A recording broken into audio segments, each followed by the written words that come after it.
Безнең районда дус, тату гаилә булып 5 төрле милләт халкы яши. Башкорт, татар, удмурт, урыс, мари халыклары яши. Башкорт халкы инде безнең районда яшәгән. Аларның безнең телебез инде литературный тел түгел, безнең тел инде үзебезчә сөйләшкән тел, без атыйбыз диалект северо-западных башкирт дип йөртәбез инде үзебез. Менә быелгы елны әйтәсе килә 25 апрель көнне бөтен Башкортстан буенча диктант язылып үтте бит инде. Без бу диктант язуда тоже бик өзем актив катнаштык. Күп 2000-дән артык кеше безнең катнашты бу диктант язуда. Балалар, укучылар, олы яшьтәге кешеләр. Халык кабул итте.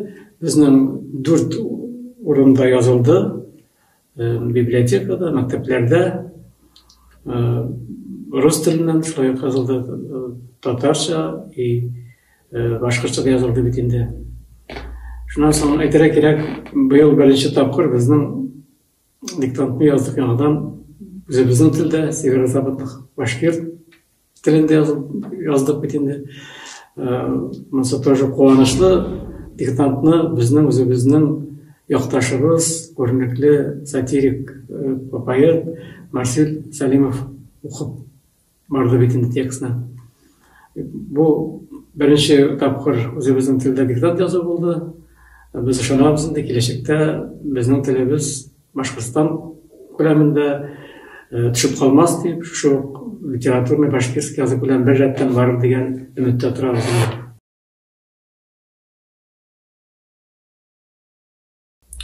Әйтергә кирәк, һәр кеше үзенең нәселен, үзенең гореф-гадәтләрен, үзенең шәҗәрәсен белергә тиеш бит инде. Менә без бәләкәйдән белеп үстек, үзебезнең нәселебезнең нинди тирән икәнен белеп. Чөнки безнең менә зуратыбыз Коръән китабының читенә язып калдырган инде. Берничә буынның исемнәре белән язып калдырган. Мин бәлки чактан беләдер инде. Менә шундый без үзебезнең Харисовлар гаиләсенең шәҗәрәсен төзедек.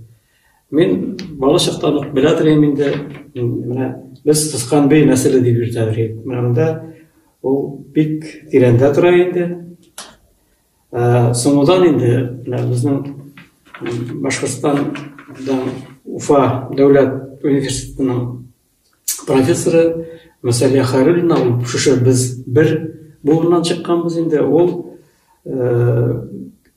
архивлардан файдаланып, безнең ягыдан да буыныбыз тирән икәнен билдәләде инде. Мин кызлар, 2 кызым бар, 24-нче буын булып торалар, без белгәнне инде. Менә шундый калын. Нинди сорагыз инде? Менә безнең үзебез, без унлар дип шутлайбыз инде. Бакалы элек ул Иске Имән күпере авылы биргән. Иске Имән авылы күпере, унлар дигән нәселдә булып чыктык. Гомумән безнең районда 5 ру яши инде. Тазлар, Илдәк, Елан рулары яшиләр. Ягыдан әйтәсе килә, сәбәбе ул инде безнең бакалыга кайтып йөридер.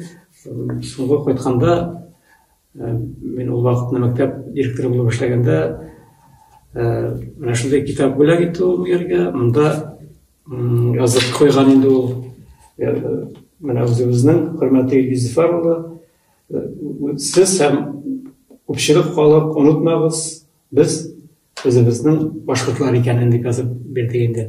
Чыннан да тарихка әйләнеп кайтсак, шәҗәрәгә әйләнеп калсак, безнең исемнәр дә башкорт исемнәре бит инде.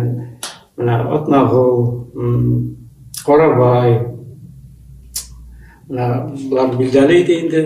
Әле күптән түгел чыккан китаплар, менә Унлар руының китабы чыкканда, безнең Иске Имән күперендәге безнең уже документально күренеп торган шу безнең Атнагыл турында бик күп мәгълүматлар белдерелеш китап аша.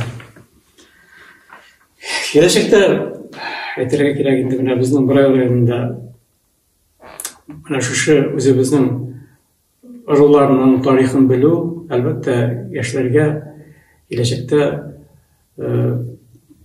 яңа мәгълүмат белән яшәү бит инде үткәнне белмәенчә киләчәк юк диләр бит инде. Шуңа менә балалар безнең мәктәпләрдә бигрәк тә шәҗәрә төзү белән мавыгалар, һәрбер районның һәрбер мәктәбендә шәҗәрә бәйрәмнәре үткәрелә.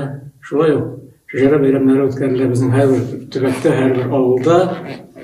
Шуңа алар билдәле буенча менә алар соңсыз авылдашлар һәм шәҗәрә бәйрәме бер вакытны үткәреп, авыл районыбызда безнең бик күп кенә шәҗәрә төзү буенча мавыккан олы яшьтәге абыйлар, апалар бар.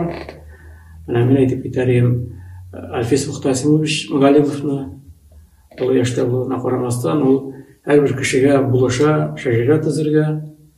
Менә күптән түгел без район мәдәният йортының иң беренче директорын Руфа Галиеваның хәтер кичәсен үткәрдек. Анда мөрәҗәгать иткәч, Альфис Мухтасимович төзеп бирде Руфа апаның безнең шәҗәрәсен.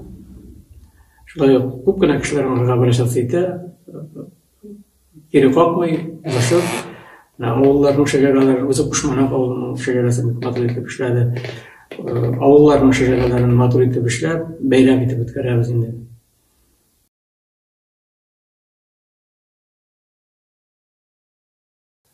Электән ничек булган инде? Безнең просто электән Башкортстанда безгә карата китап чыгарылмаган дип уйлыйм. Менә без укыдык, үзебезнең телдә татарча дип укыдык без. Мәктәптә укыганда без Татарстан китап нәшриятында чыккан китапларны укыдык. Башкалабыз татарча Казан. Менә электән билеккәге җитәкчеләр менә шу вакытта уйламаганнар безнең Башкортстанда яшәгән менә безнең халык телендә. Безгә шул вакытта китаплар чыкса, үзәл башкалабыз Уфа дип чыкса, без әлбәттә шулай укыр идек һәм үзебезнең башкорт мәдәниятен, башкорт күбрәк белергә дип уйлыйм инде мин. Хәзер менә соңгы елларда инде менә шушы диктант язу, әлбәттә безнең халыкның менә северо-западный башкортларның Башкортстанда яшәүләрен күрсәтә, үзебезнең читкә тибелмәгәнебезне күрәбез.